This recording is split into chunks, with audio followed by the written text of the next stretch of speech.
let's see, Denise asked, is it necessary to have an assistant on an official payroll if it's just part-time? Making the leap to an official payroll product is scary. Any advice?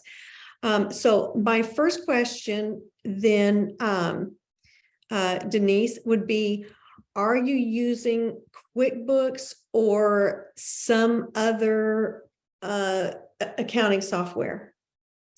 So I started using QuickBooks. I don't think the business is built up enough that I need to really use it. I tried using it. I found it a little difficult, so I gave it up.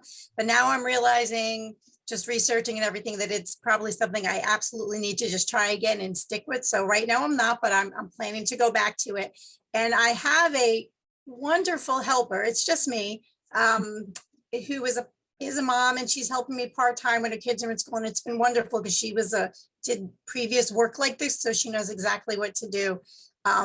But we're kind of still in a trial basis to make sure it works for her. So I haven't officially hired her yet. We're just, we're not on the books yet. So it's a little scary for me to think that I have to do payroll taxes and all that. And I'm just wondering if it scares me a little. So first of all, absolutely, you need to be on some kind of accounting software. QuickBooks is kind of the standard is that most people use. It's pretty easy to get, you may need to get a bookkeeper to get you set up in it and get you rolling.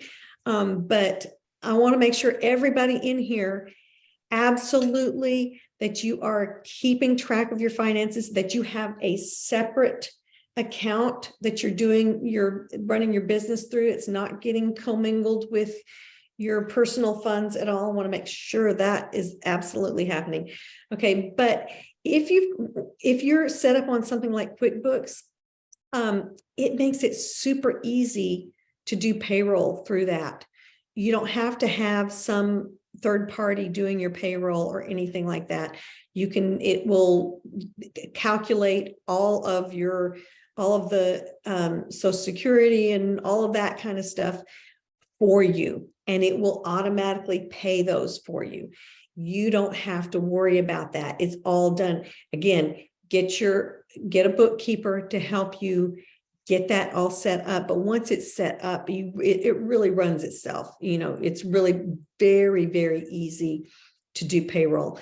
And we have a pretty complicated payroll. We've got 20 employees, and some of them are hourly and some are salary, and we have PTO, and we have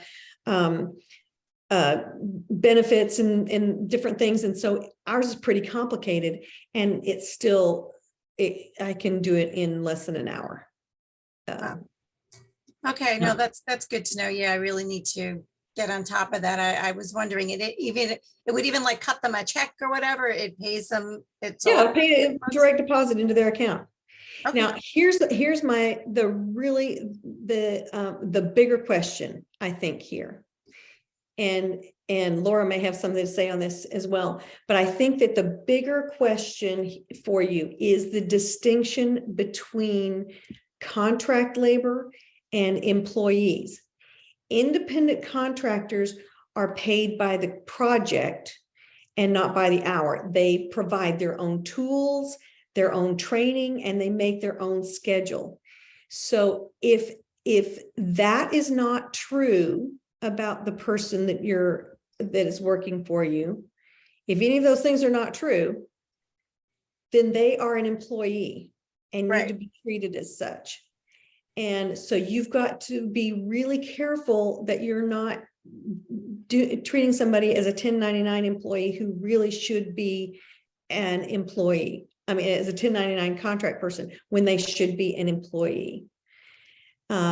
Because you could end up being responsible for those employment taxes if you're not careful in handling that correctly. Laura, do you have anything you want to chime in on there? No, I think you're absolutely right. And most states will have on their employment websites like some kind of 1099 description that will give you bullet points that says employee must do this, must do this, must do this, and in order to be 1099. And then if they're a W-2 or W-4 employee, then they need to be able to do this. And there's usually a very specific criteria per state. Yes.